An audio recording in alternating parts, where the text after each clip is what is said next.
కేంద్ర బడ్జెట్ లో విద్యారంగానికి 30% నిధులు కేటాయించాలని ఎస్ఎఫ్ఐ మహబూబాబాద్ జిల్లా కో కన్వీనర్ గంధసిరి జ్యోతిబాసు, కురవి మండల అధ్యక్షులు వీరేందర్ ఎస్ఎఫ్ఐ కురవి మండల కమిటీ ఆధ్వర్యంలో మండల కేంద్రంలోని బస్టాండ్ సెంటర్ లో నిరసన వ్యక్తం చేశారు. ఎస్ఎఫ్ఐ కురవి మండల కమిటీ ఆధ్వర్యంలో మండల కేంద్రంలోని నిరసన కార్యక్రమం చేయడం జరుగుతుంది.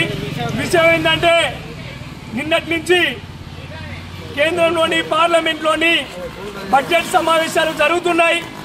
ఆ బడ్జెట్ సమావేశాల్లో విద్యారంగానికి 20% నిధులను తక్షణమే కేటాయించాలని చెప్పి ఈరోజు ఎస్ఎఫ్ఐ కురవి మండల కమిటీ నుంచి మేము డిమాండ్ చేయడం జరుగుతుంది.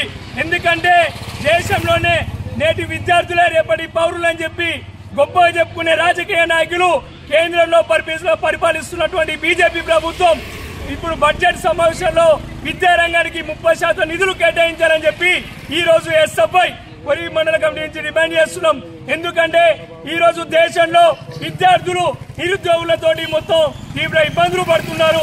అదేవిధంగా ఏదైతే బడ్జెట్ సమావేశంలో కేంద్రంలో పరిపాలిస్తున్నటువంటి బీజేపీ పార్టీ ఈ రోజు దేశంలో చదువుతున్నటువంటి ఎస్సీ, ఎస్టీ, బీసీ, మైనార్టీ విద్యార్థులకు కేంద్ర బడ్జెట్ లో విద్యారంగానికి 20-30% నిధులు కేటాయించాలని చెప్పి మేము డిమాండ్ చేస్తున్నాం. లేని ఎడల విద్యారంగం ఎస్ఎఫ్ఐ ఆధ్వర్యంలో దేశవ్యాప్తంగా పెద్ద ఎత్తున మీ నిరసన కార్యక్రమాలు, ధర్నాలు, రాష్ట్ర రోగాలు, ఎమ్మెల్యేలు, ఎంపీ కార్యాలయాలను ముట్టడిస్తామని చెప్పి ఈ రోజు ఎస్ఎఫ్ఐ కురవి మండల కమిటీ నుంచి